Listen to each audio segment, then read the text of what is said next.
ओम नमः शिवाय। शिव का डमरू और बारिश।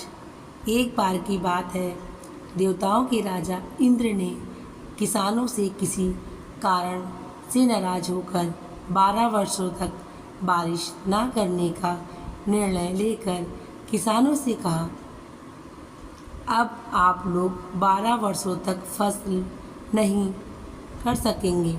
सारे किसानों ने चिंतासुर होकर एक साथ इंद्रदेव से वर्षा करवाने हेतु प्रार्थना की। इंद्र ने कहा, यदि भगवान शंकर अपना डमरू बजा देंगे तो वर्षा हो सकती है। इंद्र ने किसानों को यह उपाय बताया, लेकिन साथ में गुप्त वार्ता कर भगवान शिव से आग्रह कर दिया कि आप किसानों से सहमत ना हों। जब किसान भगवान शंकर के पास पहुँचे तो भगवान ने कहा, डमरू तो 12 वर्ष बाद ही बजेगा। किसानों ने निराश होकर 12 वर्ष तक खेती ना करने का निर्णय लिया। उनमें से एक किसान था जिसने खेत में अपना काम करना नहीं छोड़ा। वह नियमित रूप से खेत जोतता, निदाई करता, गुड़ाई करता, बीज बोने का काम कर रहा था। ये मंजर देखकर गांव वालों के लोगों ने उसका मजाक उड़ाने लगे।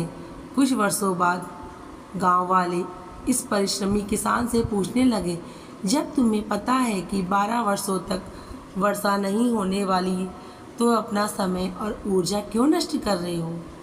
उस किसान ने उत्तर दिया, मैं भी जानता हूँ कि 12 वर्षों तक फसल नहीं होने वाली, लेकिन मैं ये काम अपने अभ्यास के लिए कर रहा हूँ, क्योंकि 12 साल बाद कुछ ना करके मैं खेती किसानी का काम भूल जाऊँगा।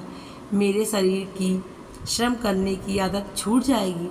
इसलिए ये काम मैं नियमित कर रहा हूँ, ताकि जब 12 वर्ष बाद वर्षा हो, मुझे अपना काम करने के लिए कोई कठिनाई ना हो। यह तार्किक चर्चा माता पार्वती बड़े कौतूहल के साथ सुन रही थी। बात सुनते के बाद माता भगवान शिव से बोली, प्रभु, आप भी 12 वर्षों के बाद डमरू बजाना भूल सकते हैं।